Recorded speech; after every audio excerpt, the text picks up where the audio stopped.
Yaman toro rati ngomong eling manis sing ati sedia ngono lho.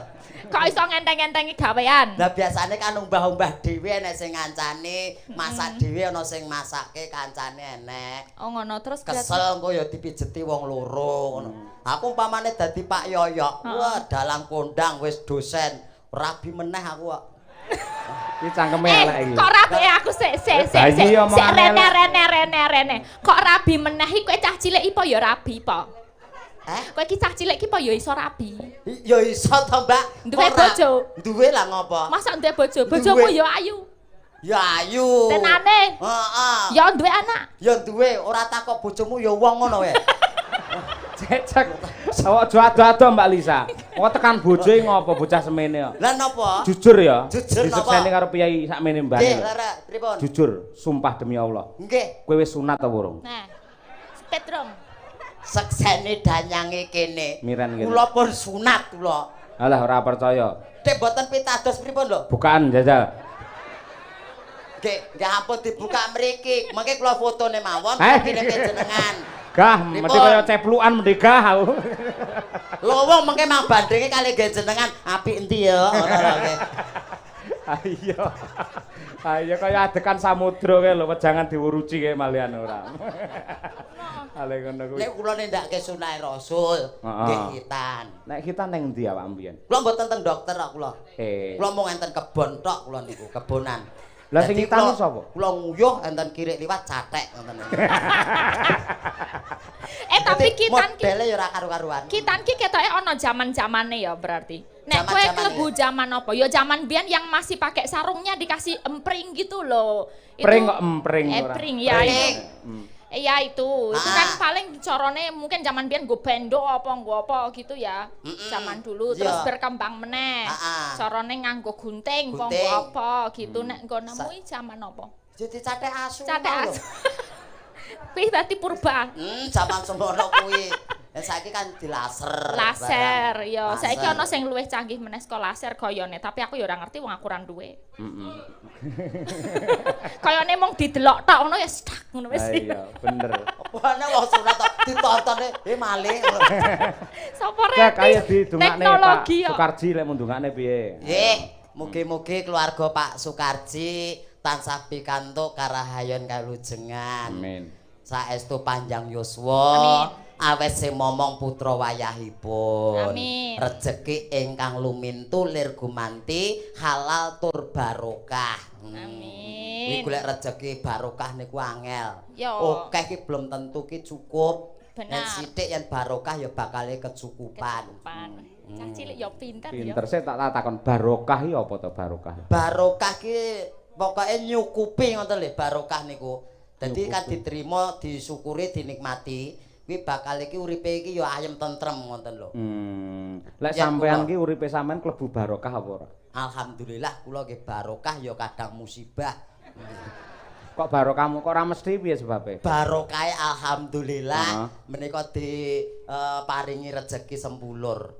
Musibahe piye? Niku kula niku yen kena lemah, bleduk, terus mambu telek niku dhisik dhewe. Niku musibahe. Kok dhisik? Musibah. Oh, bener Mbak, bener mesake banget iki ora. Ya iyalah wong raine cedak lemah lho, Mbak. Ning aku mambu telek kok dhisik dhewe. Ning Mbak aku ngerti tahu tenan ning apa ki terminal Karangpandan. Dek omahe daerah Karangpandan ngono, Karanganyar kono ki. Apa ki jenenge dek rekake ning ngarep. Dadi Mbak sepeda motor ning ngarep. Sing nemburi sing wedok mbegagah. Ya Allah, iki uncek malah dipangku bojone ya ngono kuwi. Tenan tak oyak bae uncek to sing nyetir. Tur ndi anak ta cek sampe. Nggih alhamdulillah pangestunipun. Anake piro? Kalih. Wong yo an. Kirik, Pak. Sorry. Sorry awet didame ade. Pinten putrane pinten? Kalih. Sing bajeng kelas minggah kelas 6 niki. Sementen pundi? Nggih sak kula ngenten niki. Sak kula ngenten niki. Kakung mosok ya semene iki lho. Padahal lagi lah ngecet tenanan. Lah anakmu semono. Pepake setugel terus anak-anak semene lho. Ora cekir lah aku nuwun sewu aku kan penasaran to. Lah awakmu semono ngapunten aku ora ngenyeki ora. Mendine lah ya logise ndanak kan semono. Heeh to. Saiki dekan ngisor kono. Nah, upamane kowe merintah anakmu adus oleh merintah piye? Paling ya adus ayo. Penak to. Jane iki semene iki menungso pari-ari. Lah iya, sing nomor 2. Kelas kalih niki kelas kalih. Dhuwur ya? Nggih alhamdulillah. Lanang turun kula danten. Turun piye? Lah kowe cilik no. Lah ke turun kula. Lah keturunan kula lho. Mengken turun jenengan dikira bojo kula gendaan kali jenengan.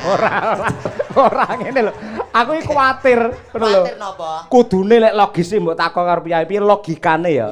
Jenengan lak piyaine amit sewu cendhek, cilik ya to. Kudune anak-anak ya cilik. Kok anakmu dhuwur-dhuwur kuwi perlu jenengan tanya. Tanya. Kuwi anakmu dhewe apa anake tanggamu ngono lho. Kudu curiga lho ngono iki, Cak. Halah kula ikhlas mawon no. Lah apik men kowe dadi suami. Ikhlas lah kula ora iso sedekah bondo ya bojo gak apa-apa. Jenengan ajeng manas-manasi kula. Lah memang macam-macamne aku karo Elisa ngono ya senengane ora. Lah upamane kowe nun sewu. Wong iki ora ngerti to. Mboten ngertos. Sing jenenge siji pasti loro jodoh telu wahyu papat derajat 5 donya. Jodoh iki lek ora ngerti. Leres. Sampean wis duwe bojo, duwe anak loro, viral, kondang, ndelalah Mbak Elisa kedanan kepayang-payang karo sampean. Sikapmu piye? Biasa. Jakre wis jogel. Mbak, coba Mbak dirayu. Upamane kedanan tenan. Aku. Ora gelem kowe? Kula. Heeh. Moh. Masak to Mas? Moh nolak.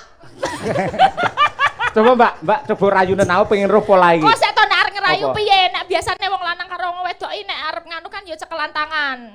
Piye le nyekelan tangan? Cekelan tangan yo ngene to. Loh, sayang. Kok nek arep ambung-ambungan piye? Ya. Lho. Piye? Ngambungi bathuk, pipi apa piye ngono? Ayo. Lah niki nggih bathuk to niki. Mambene. Puncak. Lah pripun lho jenengan terus ambunganan bathuk kali bathuk. Lah ora kene lho. Bathuk karo bathuk, pipi karo pipi. Ngono lho. Irung karo irung. Gon lambe ngene ngono lho. Lambe yo eneng to ya. Wis iki tak kepruk dhewe lho kowe ora. Ora usah dikepruk sampe tak mati dhewe aku santai, Pak. Pun santai mawon lah jenengan. Coba diserepeki ketoprak, Mas. Mbak Lisa aku njaluk tulung gandrungen. Kira-kira polahe kaya apa? Pokoke aja mandek le gandrung saurunge uncek semaput ya. Duduk. Duduk.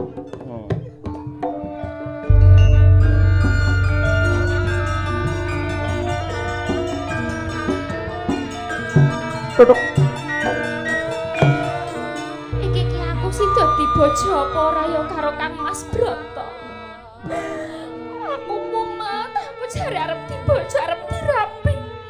Mbak, sik ralat. Kok iso Kang Mas Broto iki lho. Semene ya briti iki.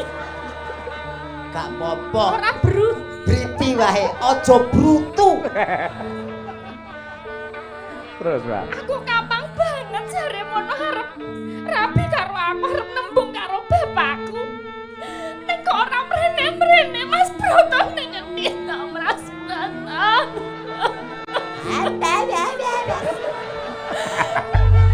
Mas Broto ning ngendi to Mas Broto?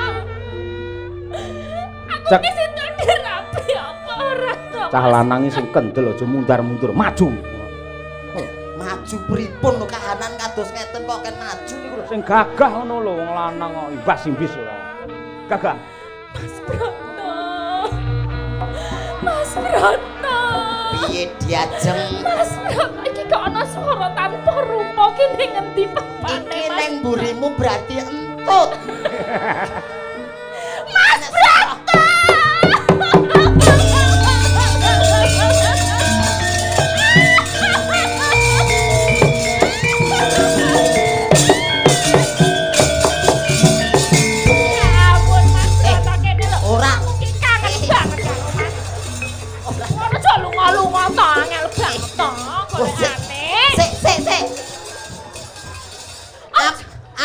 Broto apa dolanan? Aku tak golek ning ngendi lho Mas Broto jare arep rapi rabi karo aku ki sida apa ora? Waduh, aku amang-amang nyawa ngene iki aku. Sida apa ora? Sida. Hah? Sida. Jare mono kowe seneng karo liyane. Ora ana wanita liya kajaba sliramu diajeng. Piye tenan ora? Waduh, aku deg-degan ngene iki. Tenan aku. Oh, bahaya deg-degan aku. Pengen. Ora. Kene. Iki lho adile Gusti Allah nang kene iki. Wis to, sak jek jumblek yen kaya wong umum kaya aku ora bakal dipangku sinden ayu sing jenenge Elisa. Bejamu cek tenan. Nggih, alhamdulillah. Rasamu dipangku karo Elisa rasamu piye? Ya cukup dingin lah. Lah jenengan meri pripun? Masa enggak anget sih? Hah? Masa enggak anget? Aku aja agak sumuk, gimana kok dingin sih? Aku kan kedinginan deket kamu, pengen dipeluk terus gitu loh. Sida ora iki kono prae. Sida, kowe omongo. Aku ki dadi broto. Heeh, iya. Terus iki dadi cempluk. Cempluk Warsia, heeh. Oh, aku cempluk to. Iya. Cempluk cepluk. Aku nek kepribadianku cempluk kok kaya nek rada luwih edan setitik ya. Ya ora apa-apa. Piye to, Broto? Broto. Kene lho, Pluk. Ayo gek rembukan brot kene, penak-penakke wae. Ayo. Lah nyeluki to Broto tambal ban ayo. Kene lho, Pluk, kepiye sliramu? Kuwi Arep kaya wong piknik ya. Piye? Arep tak lamar, gelem tenan ora karo aku. Ya garek pira hitung-hitungane? Lho, kok pira hitung-hitungane iki? Lah jeneng wong dilamari wong wedok ki ya ana hitung-hitungane to ya. Aku kaya kudu pira-pira ngono kuwi nggo ngadakake keramaian nak ya kanggo butuh dana. Jalukmu pira bakal tak utangke. Lho. Utang sapa, Cek? Utang Pak Yoyo. Ya kira-kira sak cukupe aku ya pengen gelar wayang ngono kuwi ya. Ya wis wayang jalukmu apa bakal tak sindene ya turuti. milih, bintang tamune ya milih. Milih sindene kowe njaluk sapa? Ya minimal kaya Winong, ngono kuwi sing ayu-ayu, Umi Hafifah. Atus bukeksi? Bukeksi rasa. Lah ngopo? Aku ora pati wong rada piye ngono nek karo aku. Apa wis ketuweken? Ora. Kowe rene lak idoni kowe. Wingi ibune wong sak rombongan ya ketuweken mah padane klopo apa piye ora? Mboten. Omongane sik dibandingke Umi kali niki kan sepuh ya. Njaluk ngapura sik. Njaluk ngapura. No. Bu. Nyuwun pangapunten. Kalau mau gegujengan kewala. Bu. Ngapunten, Bu. Kowe arep mlebu iki karepmu piye? Aku gila. Lah kan sungkem. Sungkem niki lho. Aku kok malah gila to, kali-kali sing ora-ora. Kok kelingan sing ora-ora iki napa modele kados kula ngeten niki. Loh, Pak. Ngopo? Kelingan sing boten-boten. Lah piye? Lah nggih kan roh kula ngeten niki. Ketoke kelingan ngene jenengan. Tapi boten-boten. Bukan sing iki gila ngono, awakmu ndlosor kaya ngono kuwi ora. Ayo. Nggih, dodoane anu ngapunten nggih, Bu. Wis sundul ndang alih, sundul. Nggih. Kujengan niki wau nggih. Wis sundul neh. Nggih, ngapunten. Wah, wis nguyah kuwi kok. Pak tenan, Pak. Aku kaya roh kodhok nyelot.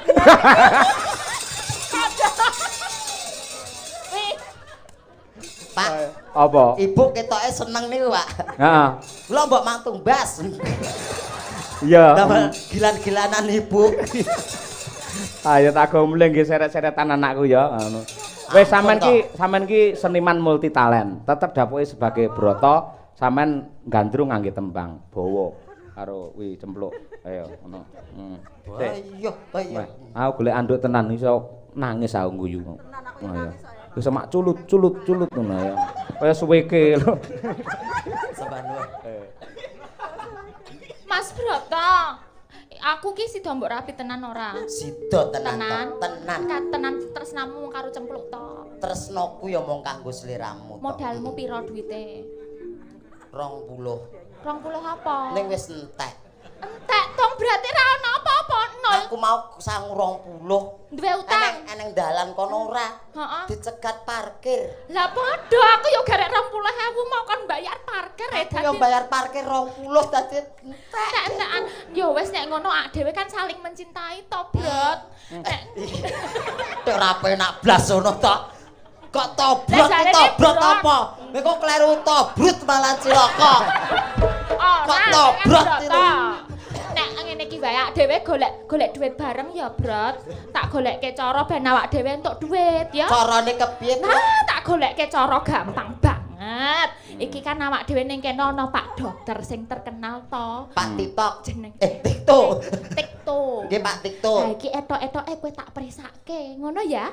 Tak prisake kowe macako dadi bocah. Konjuk ngomong nek aku ora duwe duit, aku arep sekolah. Ngono kuwi ya. Oh, ngono. Heeh, ben kanggo modal awak dhewe nikah, ya. Lah, modal kere iki. Nah, ben ketok bocah iki lho kok ngene iki ya. Dicopot sik. Nah, kreatif banget iki ya. Wah, apik. Kabeh lho, Mbak, diudani pisan, Mbak. Yalah, salin dabukan. Salah, bocah sak ungkus ngene kalungan bareng.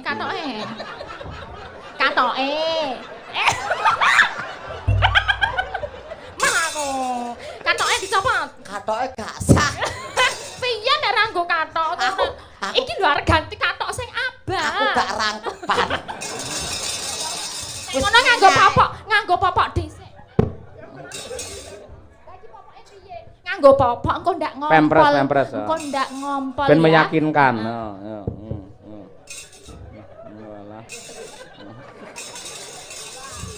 Ayo. Mereknya kayak Mami Poco ayo. Ngapa ta, Cek? Diangkat tok. Ayo. Nah, katokan. Wah, tertib. Engko sowan daleme Pak Tikto. Oh. Nyuwun suntik. Nyuntik sapa, Cek? Nyuntik ibu. Tak larake dhewe. Dinggo seragame ya, Lin. Tak golekke sing nggo apa. Jan. Ya, apik ngono kuwi.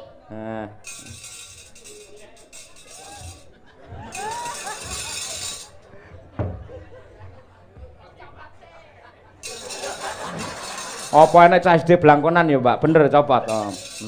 Ganti nggih.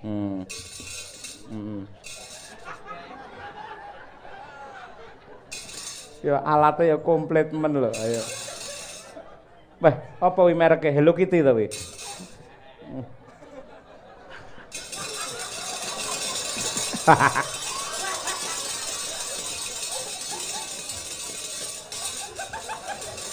Apa, Cak? Gak iso melek aku. Lilipen. Gak nyambut gawe yo. Sowan Pak Tikto. Pak Tikto. Lah nggih Pak Tikto. Kok lambemu ilang ya? Sik tak goleki.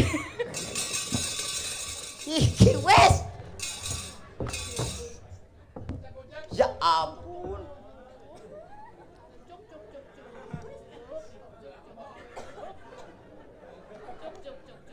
Ken bagus. Iya. Nah, ya ampun bagus e. Sing bagus dhewe. Anake sapa? Anake Bu Keksi. Solek gede pengen dadi apa? Maling. Mantri. Nggih, mantri, Pak. Aku udah ganteng, Pak. Wah, ganteng Jan wis. Ya. Ya. Bareng kowe iki dandan SD pupuran, masyaallah tak sawang kok kene Jan kaya gemuk kowe. Gemuk oli. Nggih. Bu, angu. Ya Allah, Pak. Iki kok enek bangsa kaya ngene iki bangsa apa ya? Kayak penampakan iku lho, uka-uka iku lho. Masya Allah. Menungso. Lele ya ampun kok kaya ngono rupamu Masya Allah. Lah ganteng toh. Ngene. Mungkin sesuk bar wayangan sampean karo Pak Cahyo nyuwun diruat ya, Mas. Bocah Sukerto to kowe. Aku iki padha demit iki. Aku ganteng to. Ganteng. Ganteng. Anake sing bagus-bagus dhewe to, sing bagus-bagus. Nggih, ganteng tak sangoni le, gandeng bocah ganteng tak sangoni Bu ki sira tega. Lek nek bocah arep sekolah ra disangoni iki mesake nya kira. Nah, ngoten. Iya.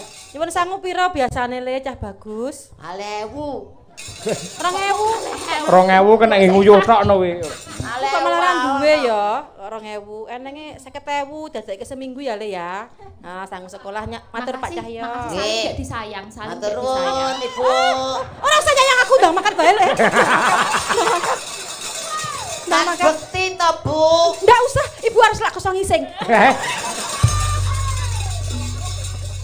Pak, konangone 50.000 kangge seminggu. Iya Yayi Sukosrono. Sangine 50 cukup ora nggih sekolah? Mboten cukup. Mboten cukup. Mboten cukup. Njaluk tambah. Nggih. Ya, tukumu apa to le ning sekolahan? Tukuku bir. Tak keprok cah SD ngebir. Napa minuman niku le? Minuman. Minuman sing marai kuat niku napa? Kawa-kawa.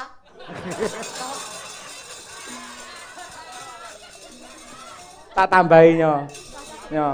Kawa-kawa ya apa ora roh malah ora. 150 to iki. Nggih. Iki ya, iki lak Senin. Nggih. Ngono to. Kowe pokoke dina Senin 150 kudu dintane nganti ra konten tak pecah ndasmu kowe. Dintane ayo. Dina Senin kudu telas. Ora telas Pecah ndase. Pecah ndase. Dukoke apa iki? Anu, Bu. Anu iki 150 to. Heeh. Kowe tak nggo jajan, nggo tuku es mesti aku pilek. Terus Karaoke yo. Kuwi anak jajil anak cah SD karaoke. bocah laknat iki. Karaoke ten ngomah ngono lho. Ngombe. 150 nggo jajanan sekolah itu akeh kok. Lho kan ya dijajake pamane sing 10.000, sing 170 iki ditabung kan iso. Ning sekolahan kan iso nabung to ning sekolahan. Oh alah, nggih. 10.000 jajan, 140 tabung. Nah. Sok ben rabi cempluk. Bisa kurang no nek sakmono kuwi njaluk karo liyane ya awak dhewe menyang nggone dokter Tikto. Nah, iya ngono. nyuwun nganu dokter Tikto menika mesakaken niki mbok menawa panjenengan munggah panggung niki melas niki anak kula ajeng dipresake ngene jenengan dokter. Jane bengi iki bagian apa to ya? Kene kon lelipur kanggo alat ngemis to arepan. Ora apa-apa kuwi lho. Lho Pak dokter kuwi lho. Pak dokter. Kuwi pasiene ya kuatah niku teng Ndelopo. Kula bantu Pak dokter. Nggih. Niki mesaken anak kula niki sakit jan ra iso dhuwur-dhuwur. Nah, Pak dokter. Jenengan Nggih. Nyuwun tulung Pak dokter. Niki mang suntik kajenge langsung mati ngoten pripun carane? nggih ampun mati to. Nggih. Sakite napa? Nah, Nggih, niki kula ajeng mresake anak kula. Nek ngaten niki niku napa stunting napa niki disuntikke napa pripun nggih solusine niku nggih. Enten obate mboten Pak dokter. Enten. Kersane dhuwur dawa ngoten. Enten. Kersane kula Tapi modot. niki pun kasep ya to. Dadosé pripun nggih niki duwite nggih mboten nonton ning bocahe kedah kula presake mesake niki anak kula setunggal mawon niki. Malah guyu iki kepiye to? nangis. Nangis iki nangis. Oh nangis to. Guyu malah. Nggih, pripun supados kula saged mresake. Pripun to Pak dokter? Wah, jenengan betul suntik to Pak? Sing kok sawang endi? Anu, aku madhep kene. Hah? Wo, iya. Tak kira ki nang panggung gawa suntik. Tiba impus. Kula niku bingung. Bingung. Badhe ngomong napa? Panjenengan niku duet mawon kalih kula, mengke nek panjenengan remen penggalihe niku saged anu Wah. Mbok menawi wonten anu nggih, sangu-sangu nggih bocah niki lho, mboten nggih kula kok nggih bocah niki, ngaten nggih, mesakaken. Tibane ki mau ki ati gandrung dadi cemplok aku brotone terus diwalik. Balik jen mriki pengen duet kali Pak dokter. Lah awakmu dadi apa? Nggo alat ngemis. Oh alah. Nggih. Apa ya? Nggak bisa nyanyi. Oh, masa tadi dibocorin katanya bisa nyanyi. Pak, lek ngoten, tulung jenengan damel resep pripun carane penabuh mboten ngantuk niku enten resepe mboten. Mangke kula kekne sing gunang niku lho, Pak. Nggih. Nggak bisa nyanyi. Nggak bisa. Iya. Enten resepe mboten Pak, kersane mboten ngantuk wonten enten resepe mboten. Enten. Oh enten. Apa ya? Nggih mang damelke. Yen kula modern nih enten mboten resepe. Enten. Enten, mang damelke nggih mengke nggih. Nggih, mangke damel. Nggih. Mang damelke kersane kula modot ngoten nggih. Nggih. Nggih, mang damel dhuwur kira-kira 4 meter ngoten lho, Pak, mangke nggih. Nggih, 4 meter mengke ngebruki limbuk nggih. Njaluk resep ki ndedet apa piye ning dokter ki njaluk resep ki bayar. Yo. Ndedet apa ora? Ya engko njaluk kowe. Oh iya, engko tak ngangge BPJS saged to, Pak. Sakit. Malah. Nggih, nggih, Sun. Boleh ya nyanyi bareng dulu biar Nggak. kita happy-happy gitu. Nggak bisa Oh nyanyi. enggak, oke, enggak apa-apa. Oke, Nggih. thank you. Nggih. Pesen Nek buat- nyanyi aja. Apa? Nitip aja. Nitip aja buat Minta anak saya. lagu. Oh, minta lagu apa? Orek-orek Madiun. Wah, Ya. Madiun, nggih. Orek-orek Matur Madiun, suwun nggih. Pak Rekto, Mang nggih. itu kan asline Medion nggih Pak nggih. Aslinya Madiun. Aslinya Madiun. Oh, nggih. Matur sembah Asli nuwun, Madiun. Pak. Nggih. Nggih. Pak, miki mau dibetok. Kowe kaya awas men to, Jak. Nggih awas lah mriko miki digawa rono. Dalange tombok. Nggih. Ayo. Ya, niki mau nggih wonten pamundutan Lintang Asmara dari Siap. yang live nonton terus Nggih. tadi WA dari Klaten minta Lintang Asmara. Siap. Menawi wonten pamundutan wonten panjenengan. Nggih. Menika ugi Assalamualaikum warahmatullahi wabarakatuh. Waalaikumsalam. Pak Cahyo sugeng dalu nyuwun gending selendang biru kalian Lintang Asmara. Lah, Nah, Saking putune Mbah Blantik Pak Kaji Bores. Pak Haji Bores. Nah, Oke. Haji Bores. Nggih, menika mayoritas sing ngersakaken Lintang Asmara. Nggih. Mangke pamundhute Pak Dokter kula aturaken bar menika. Nggih, nggih. Nah, nggih. Aduh karo kowe to, Cek? Mboten Kalisa. kalian cocoke kalian jenengan no. Moh aku wis tobat aku ora. Lah mbok kalian jenengan to, Pak? Ora. Jenengan mawon ta? Moh awakmu Kula wae. tak sing ngepraki mriku. Wis Apa geyuk kowe sikilmu apa tekan Wis Lah, ora? oleh saged, sila saged, tumpang Pak. lho. Sila tumpang lho. Saged nggih, jenengan duet kalian niku nggih. Moh, kowe tak kei 150 to iki mau. Nggih. Ayo Engko nyanyi nembang. duet. Ayo ngono, ora. Ayo. Ora itu tuku obat to niki, Pak. Obat apa? Obat abit. Ayo, coba kaya apa? Ono. Siap toh Lintang Asmara? Lintang Asmara kanca. Oh iya, Iya, oke. kadang. Maka aja dipun aturaken Lintang Asmara. Yo, Mbak Elisa dan Mas Uncek dados. Hoi.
Marsono pilang kenceng sugeng laras popo.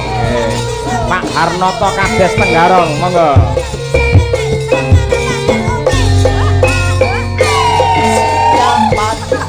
Toro rati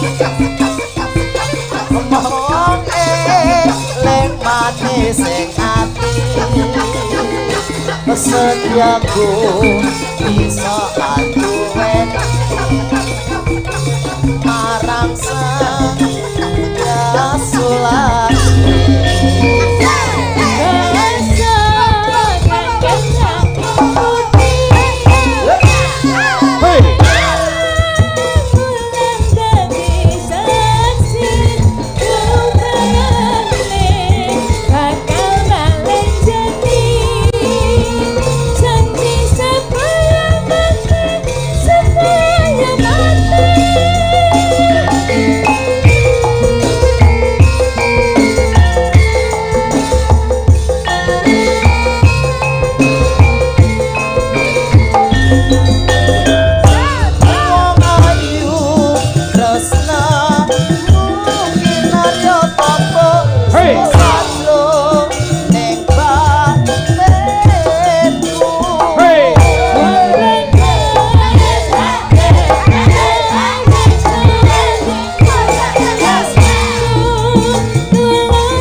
Mbak Elisano wis aku wis ngerti biasane pancen ya bergas apik jogete jos suarane apik. Aku lagi ngerti kowe cek. Kamu suaramu ya luar biasa tenan. Biasa di luar ya. Ora luar biasa pripun lho. Enteng tegese. Enteng napa? Gamelan iki nadane tinggi lho iki mongko. Dhuwur iki. Kula mekik-mekik. Heeh. Sing ngendang barang iki garap pargo barang. Lu modern kok. Lah nggih kula melu-melu ya ngene ngene ngono. Malah apikku. Saya ikuti zaman. Apik. Dadal manut Pak Pargo ini. Iki ora amur nonton kok kaya apa coba ya. Awakmu Pargo e. Jeneng ajeng nonton. Nanggap piyambak. Lah kok 150 kilo, 150 kilo. Ora. Pargo. 150 nyanyine. Hah? Pun njaluk mbuh nyonya. Ambu 100 Pargo e ya. Heeh. Matur nuwun. 250. Coba ya. Potong iki kok. Urusanmu karo Pak Karji ora karo aku kok potong-potong piye. Ayo Jal, ayo. Pargo. Aku juga. Yo iya. Heeh, iya. Apik iki. Ayo. Aku hadap mana? Terserah. Belakang. Wong madhep nang ndi-ndi nek bedane, Mbak. Ayo. Oh iya. Ayo.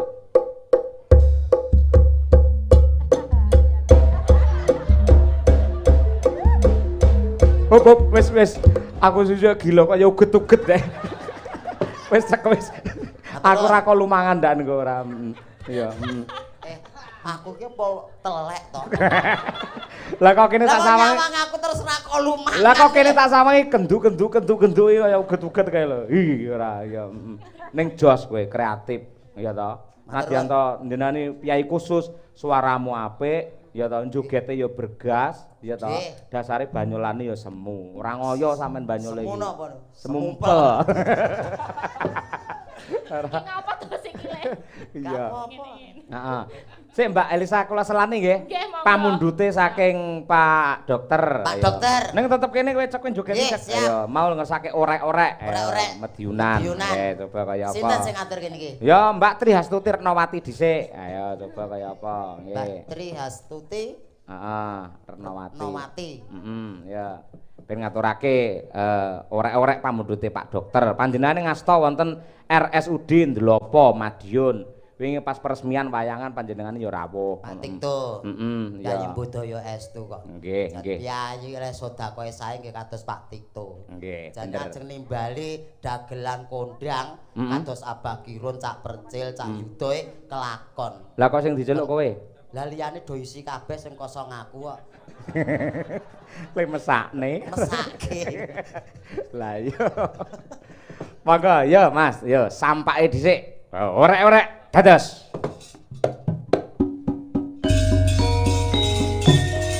Mboten jumeneng. Meneng Mbak Tutik ya, Mbak.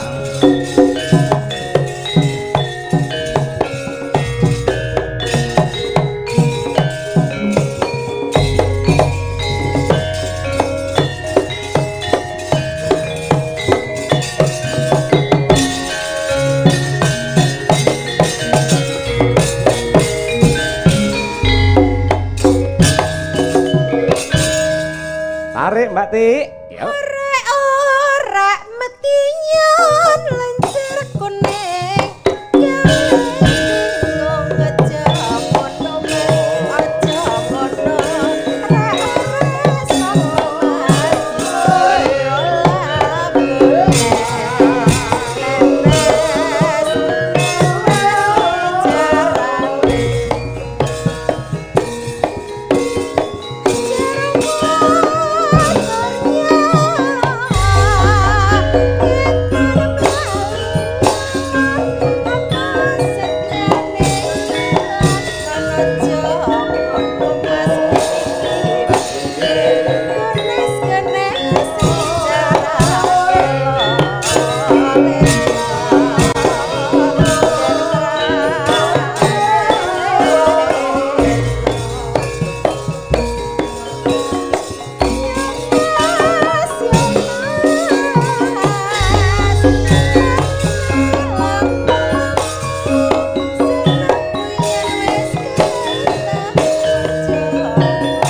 Terima kasih, matur nuwun. Nggih.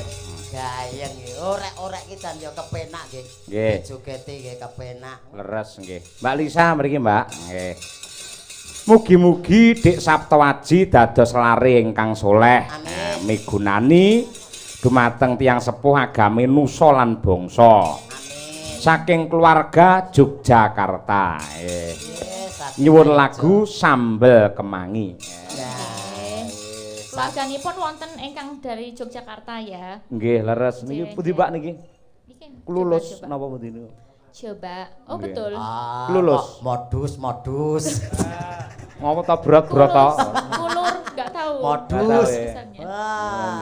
Apa ana dosen kok ora iso maca, ora alasan. Apa to kowe? Kuwi lho, ngopo ngono lho ora. Lah iki ra ketok tenan kuwi iso maca apa piye sing iki? Ah, kula. Saking apa Jisal? Lah kula mung lulusan SKKP kok. Apa? Sekolah karepe ra karepe. Lagi niki lho Mbak sambel kemangi. Nggih.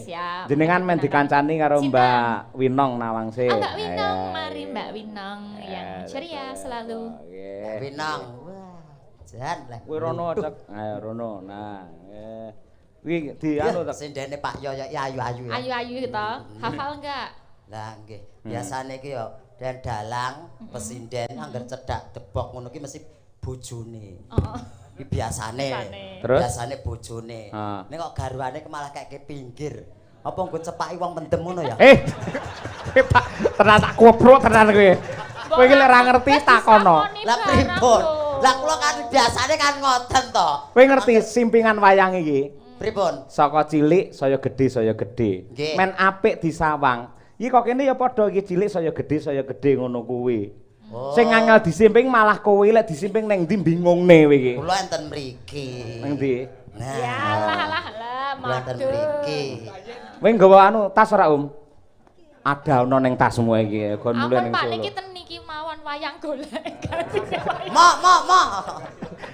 Biyen tak ngenekne ya cek ya. Remet ya wetengku senep bawa. Ayo, ya Mbak Winong kuwi digeret no Mbak Winong digeret no. Cek.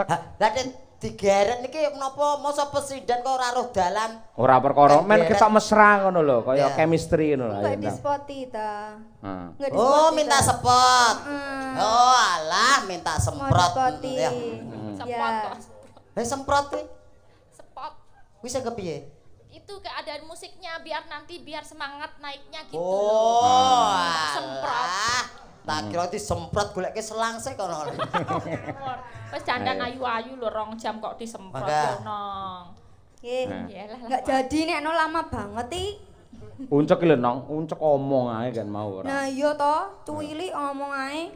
Ora omong dikira wong bisu. Sik aku meh takon sampean apa yo duwe sikil tengah? Hah? Sampean Mbak, iki takoki lho. Jenenge sikil ki kiwa karo tengen. Kok iso sikil tengah e? Kuwi lho. Mosok ndak ngerti. Karo yen sikil iki biasane kiwa tengen, yen tengah kuwi kutil. Oh, nggonmu kaya kutil, mung sak kutil. Ora. Kene lho cek sing dikarepne driji lak 5. 1 2 3 4 5 iki lho maksude. Driji sing tengah iki lho maksude. Asumsi. Sikil kok iso driji lho. Jadi driji sikil. Lah ya driji sikil. Maksude. Oh, driji sikil. Enten iki tengah. Ya wis nekno. Enten ajeng apa? Enggak. Ajeng tambah dolanan apa pripun? Iya. Nggih. Monggo dipun aturaken Mbak Lisa dan juga Mbak Winong Nawangsih menika pamundhut sambel kemangi saking keluarga besar Yogyakarta. Ya to? Dados.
Terima kasih Mbak Lisa dan juga Mbak Winong Nawangse. Mas Unjak, nganti goro-goro to sampean kok? Nggih. Wah iya. Ngantos tancep kayon mengke. Iya. Nggih.